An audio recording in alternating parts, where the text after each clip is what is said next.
Yo, what's up? This is your boy Ivan. This is Equip the Podcast. You know the Saints, they ready, so you have to get ready. Hope everyone's having a great day, noon or night, depending on when you are listening to this podcast episode. If you are new here, the whole purpose of Equip the Podcast is to equip believers in Christ with their walk with Christ. And we talk about various different things on this podcast. And if you're a usual listener, I just want to say thank you. Please like, share, and subscribe because it's really helpful for the channel, just to go over those quick things before we get started into what we're talking about today. So just some quick things, just some quick synopsis of the podcast channel. Today we're going to continue our series that we're doing. It's called Non-Popular People We Can Learn From in the Bible series. Part 3, and last week we talked about Barnabas and what we can learn from Barnabas and people like Barnabas. Today we're going to be talking about, because we all know David in the Bible, David, the second king of Israel, is very, very, I would say very popular, very popular, I would say,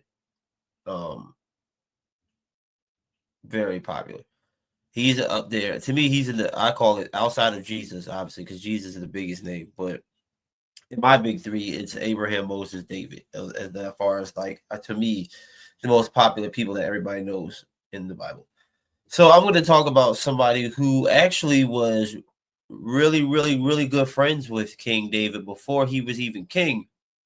And I want to talk about his best friend, Jonathan, and who Jonathan was.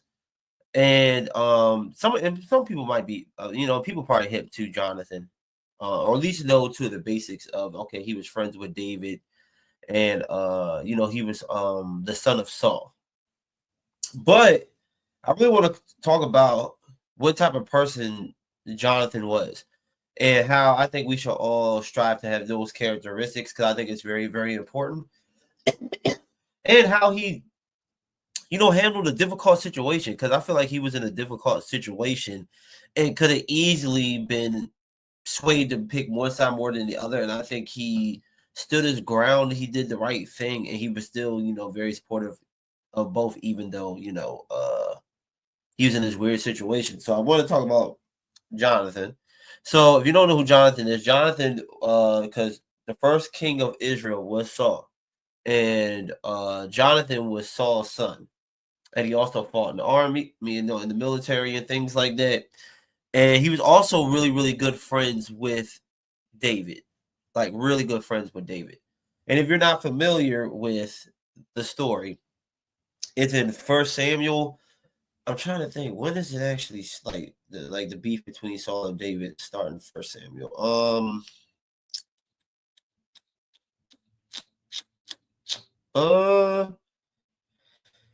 Was it in 18? Does it start in 18? It might start in 18. I can't remember.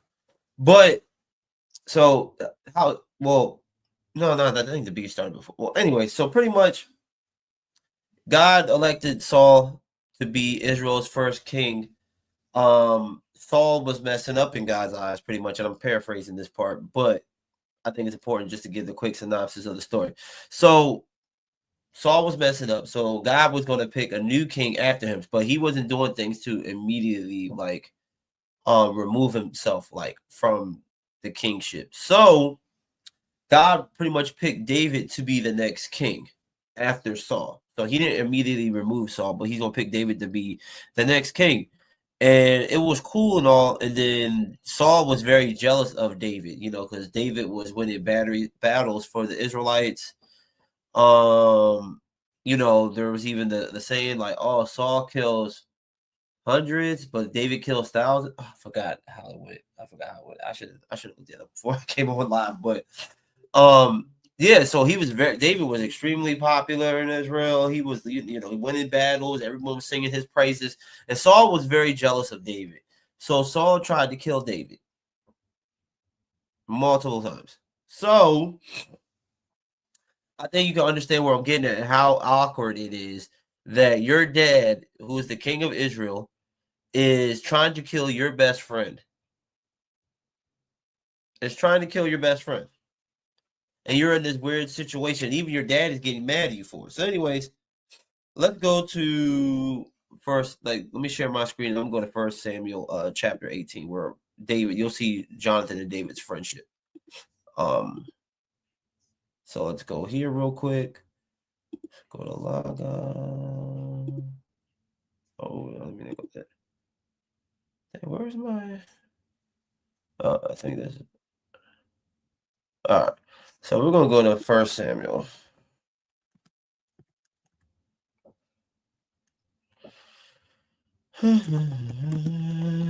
18. All right, Jonathan and David. All right, we're gonna start here. I'm gonna read a little bit of this. All right. Now it came about when he had finished speaking to Saul that the soul of Jonathan was knit to the soul of David, and Jonathan loved him as himself. Saul took him that day and did not let him return to his father's house.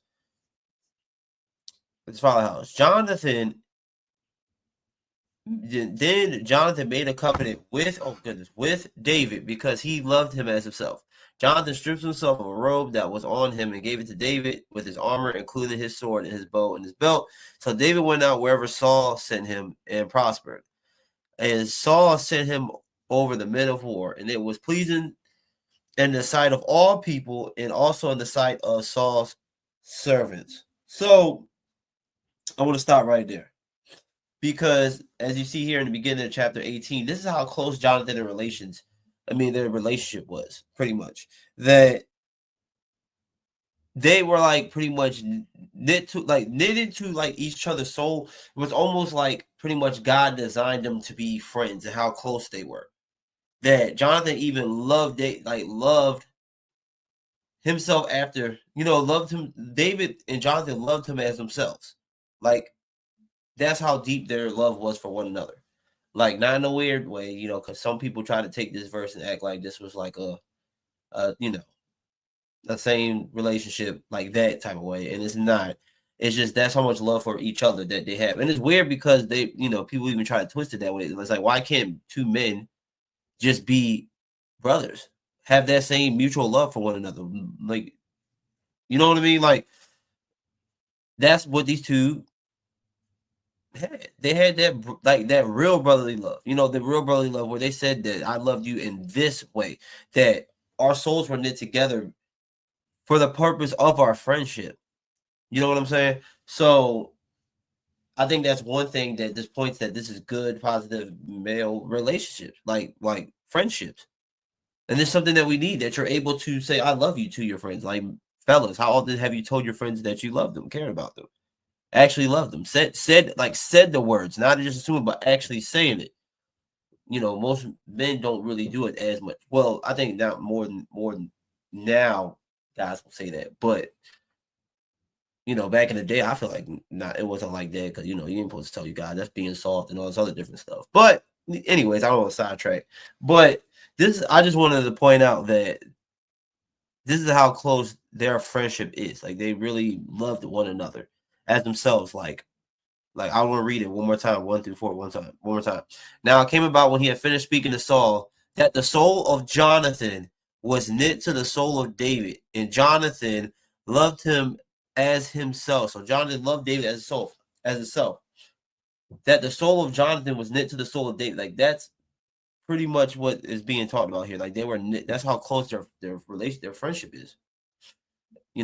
Then Saul took him that day and did not let him return to his father's house. And Jonathan made a covenant with David because he loved him as himself. So Jonathan made an agreement with David. And, that's what a covenant pretty much is an agreement that two parties are making. And what, you know what I mean? So this is very common in the ancient Near East. But Jonathan even made a covenant with David to love him as, you know what I'm saying? Like, this is how loyal he was to David.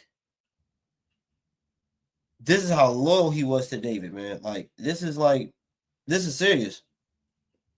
Very, very, very, very serious. That that they were very close to one another. Right? This is how deep their friendship is. They even made covenants. Like this is very serious. They had a really strong bond, and this is how loyal Jonathan was. Now, I want to give you an example. Let's go to 1 Samuel 23, where I'm gonna give an example of where Saul's trying to kill David. Now I'm gonna read 15 through 18. This is 1 Samuel 23, 15 through 18. Now David became aware that Saul had come out to seek his life while David was in the wilderness of Ziph at Horish. And Jonathan, Saul's son, arose and went to David at Horish and encouraged him in God. Thus he said to him, do not be afraid, because the hand of Saul, my father, will not find you, and you will be king over Israel, and I will be next to you. And Saul, my father, knows that also. So the two of them made a covenant before the Lord, and David stayed at Horish while Jonathan went to his house. So now Saul's trying to pursue David to kill him. You know, I can only imagine how David probably feels about this, because he's thinking like, hey, you're still you're probably like, I'm pretty sure David could be thinking like, yo, like, you're still the king. Like, why are you treating me this way? Like, you act like I'm the king right now. Like, you're still the king, right? You should be like happy I'm doing these things, you know, through the Lord and doing these battles, because, you know, really, if David's winning, Saul's really winning. But Saul was very jealous of David and how popular David was. So Saul was very jealous of him. But look at Jonathan here. Like, let's pay attention to Jonathan here, right? So think about this. Saul is his dad. Saul is Jonathan's dad, right? And his dad is trying to kill him. Trying to kill David. Trying to kill David, his best friend. And think about this, right? Think about this. Usually, the next in line is usually the king's oldest son, right? Is usually next in line to be king. So God chose David to be the next king. Jonathan could have been jealous of David too, because really he's supposed to be the next king technically, but God chose David, and Jonathan wasn't jealous of David, wasn't mad at God for doing it. He was loyal and doing the things that he was created to do, doing the thing, being loyal to who, and honoring God in that way. Let's think about it. Jonathan could have been upset as well at David. He could have easily chose sides with his dad, because his dad's jealous of David because he's getting all the praise and love. And Jonathan could have been mad at David because God choose him when I'm supposed to be next up in line. And he wasn't. And he came to David and did what? Verse 16, and Jonathan, Saul's son, arose and went to David at Horish, encouraged him in God. Thus he said to him, do not be afraid, because the hand of Saul, my father, will not find you, and you will be the king over Israel, and I will be next to you. And Saul, my father, knows that also. So not only does he find David, he encourages David and says, hey, you're going to be the next king of Israel, and I'm going to be right next to you, and my dad knows this. So Jonathan is going against his own flesh and blood to do the right, honoring, godly thing. He ain't choosing sides because some of us, we could be so stubborn and support our family and friends who are wrong instead of doing the right thing. And Jonathan said, forget that. Me and David have a special bond and relationship with one another, a bro code like no other. And guess what? My dad is wrong. My dad is tripping. My dad's filled with this jealousy and rage, and he's wrong, and I got your back. And that's the thing. How often do people do this? How often do we have each other's back? How often do you do the right thing? Because sometimes we still support our friends in their foolishness.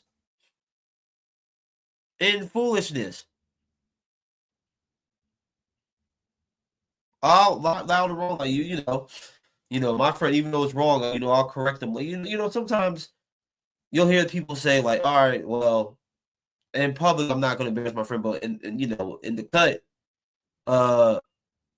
you know, in the cut, then I'm going to break it down and tell it to him. Which, that's not always a bad thing. I'm not saying that, but I think sometimes you need to do that. You need to correct when your friend is being stupid in public, he needs to be corrected in public.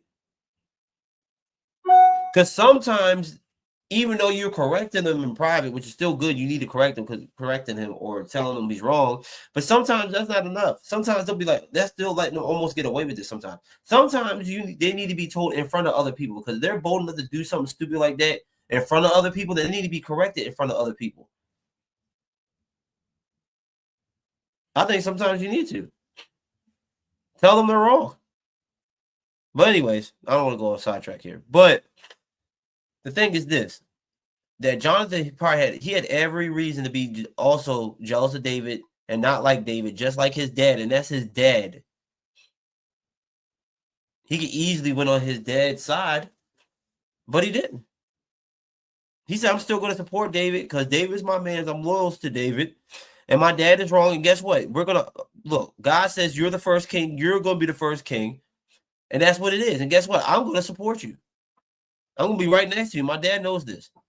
And then both of them make an agreement to God together. Right? Like, this is crazy right here. Almost. Like, bruh. You see this right here, how encouraging he is right here to David. And then Jonathan, it's not like he just choosing David's side either, because I'm going to show you an example of what Jonathan actually tried to reconcile both of the sides, and it just, just didn't work. So let's go down to 24.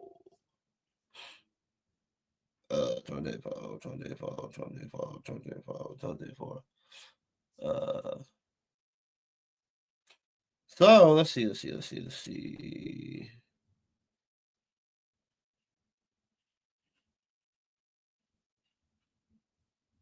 Oh, I'm sorry. Let me go to 19. My bad. All right, so let's go to first 19, 4 through 7. Oh. Now, okay, so we're in 1 Samuel 19 now. This is starting in verse 1. I'm going to read the 7 real quick. Now Saul told Jonathan, his son, and all of his servants to put David to death. But Jonathan, Saul's son, greatly delighted in David. So Jonathan told David, saying, Saul, my father, is seeking to put you to death. And this is earlier on where he's warning him before we read, verse 23. Now, therefore, please be on guard in the morning and stay in the secret place and hide yourself. And I will go out and stand beside my father in the field where you are, and I will speak with my father about you. And if I find anything, then I will tell you. Then Jonathan spoke well of David to Saul his father and said to him, do not let the king sin against his servant David, since he has not sinned against you, and since his deeds have been very beneficial to you. For he took his life in his hand and struck a Philistine, and the Lord brought about a great deliverance for all of Israel. You saw it and rejoiced. Why then will you sin against innocent blood by putting David to death without cause? Saul listened to the voice of Jonathan and vowed, as the Lord lives, he shall not be put to death. Then Jonathan called David. Jonathan told him all these words, and Jonathan brought David to Saul, and he was in his presence as formerly. Now, excuse me. Now, this is earlier on, because even though Saul said he vowed not to, to harm David, he still tried it anyway after this. But this is before, and I want to go to this point because you see Jonathan defend David to his dad. Like, look, why would you want to kill David and shed innocent blood when everything he does benefits you? When David wins, you win, Israel wins. Like, dummy, why would you want to kill the person who you benefited from the most? He's done nothing wrong. He's done nothing to you. Why would you do that? Right? Like, he's making a case for him, and then Saul realizing Jonathan is speaking facts pretty much. And Saul's like, all right, you know what? You got a point. I'm not going to harm him, even though he still does. But the point is, you see where Jonathan's trying to reconcile here. He's trying to reconcile the side here. Like, look, Dad, like, I think you're kind of tripping on this one. Like, everything David has done has benefited you 1,000%. Benefited the nation 1,000%. Where he put his own life in his own hands to fight against Goliath, which everyone was scared to do. And he was willing to die, take an L for that, because he knew how strong his God was, and he killed him and helped the nation. And it was a huge benefit to everybody. Like, this man did nothing but serve and do what he was supposed to. And you're trying to kill him. Why? Because of jealousy, because of all these other different things. So now you see him defending him. Like, you see him defending him. Now, hold on 1 second. Now I want to read.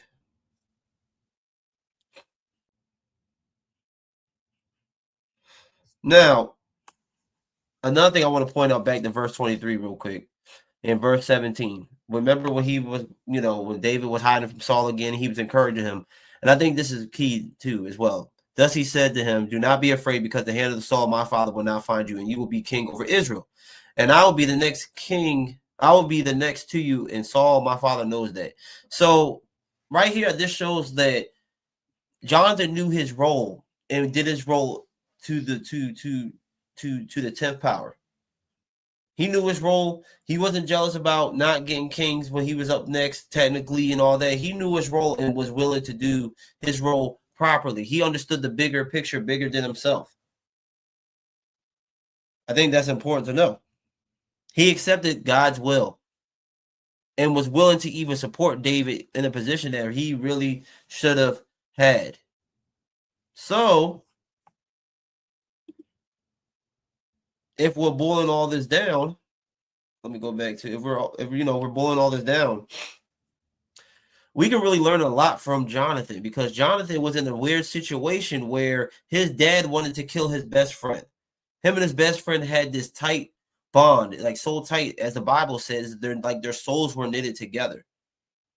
They made covenants to one another. They both made covenants to God together. Like, they had such a close bond and loyalty and relationship that even Jonathan, even his dad, wanted to kill his best friend. He warned him. He still encouraged him. He even tried to convince his dad and try to reconcile. He didn't just choose a side. The only thing he chose was the right side, was the right thing to do. And I think sometimes we need to do that. It's not about, this is my family, this is my friend, this is whoever, and stuff like that. It's about doing the right thing. Doing the right thing. And I think sometimes, because of how close we are with people, we can be biased on purpose, even when the person is wrong. No, like, if we truly love the person, I believe, obviously, that Jonathan truly loved his dad, Saul, even though he was tripping, even though Saul called him pretty much a whore, because he was mad at Jonathan for helping out David and stuff like that, that he loved him so much that he was willing to do the right thing. And that's ultimate love, is to do the right thing, and not just, you got to choose this side and choose that side. No, Jonathan was in the middle, but he stood 10 toes and did the right thing. And I think sometimes even the political climate, where the people want to choose right or left, and it's like, no, it's not about choosing right or left. It's about choosing the right thing, what you believe is right. And Jonathan did that. Right? He had every reason to be mad at David. Every reason to be jealous of David, like his father, because he was supposed to be really next up in line, not David in the technical basis, but God chose David. And guess what? Not only am I going to encourage you, but guess what? I'm going to support you. You are the next king of Israel, and I'm going to be standing there with you. 10 toes with you. And even so, Jonathan still fought in the army. He died, so he never got to live, like, to truly live out. He never got to live out seeing David as king. So, David took one of Jonathan's sons. I can't pronounce his name, but he took one of his sons, and David treated him like it was his son, because Jonathan was his man. So Jonathan, he fulfilled his role and duty to the point of death. That he was rocking with David. Even though this is supposed to be my position, it was never my position. It was always your position. Why? Because God put you in that position, and I'm supporting you in that position because you're my man. Like, you're my homie. You're my, we're brothers, pretty much. Like, this is our relationship. And I'm supporting you, period. That's how we rocking. It was never my position. God said it was yours. It was always yours. It was never mine. And I'm supporting you in that. And he did that up until his death. So it's kind of eerie, verse 17 in chapter 23, because it was like, I'm going to be standing right next to you. And Jonathan never got a chance to actually do that. But he still fulfilled his role. He still did what he had to do. And I think we can learn a lot from Jonathan, because I think we could always be placed in a climate where it's like we have to pick between here and here. And even sometimes could be difficult between beef in your family, beef between your friends, beef between this. And how do you navigate that? Because and sometimes People are going to be mad at you because you're not gung-ho on one side per se, or you're not fully seeing it their way per se. And I think it kind of forces us to either lean one way or the other. And that's not always the case. Everybody wants everything to be black and white, and it's not black and white. At the end of the day, Jonathan loved his dad, and he loved David. It might seem like he was rocking way more than David because, Saul was super in the wrong, but he still loved his dad. But at the end of the day, Jonathan was more concerned about, pleasing God and his will for their lives and doing the right thing. As for some of us, that's very hard. Because sometimes doing the right thing, you can lose that friend. You can lose that family member. You can lose that person for doing the right thing. But at the end of the day, you can't control that. You can't control that. You can't control how people react. You can't control on how that, but honoring God is the right thing to do. It's the more pleasing thing to do. And guess what?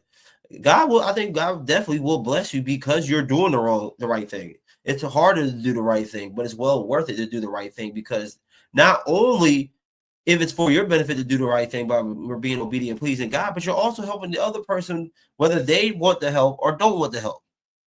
It's really important that we're honoring God, like how Jonathan did. To the best of his abilities, navigated an awkward position he was in between his dad and his best friend. And even his own self, he was willing for the role to play his part, and he played his part well. And I think we can learn a lot from that and how Jonathan handled that situation. So, yep, pretty much done. That's pretty much it. Yeah, I appreciate you guys listening and rocking with me. It's another episode. Equip the Podcast. Ivan, peace.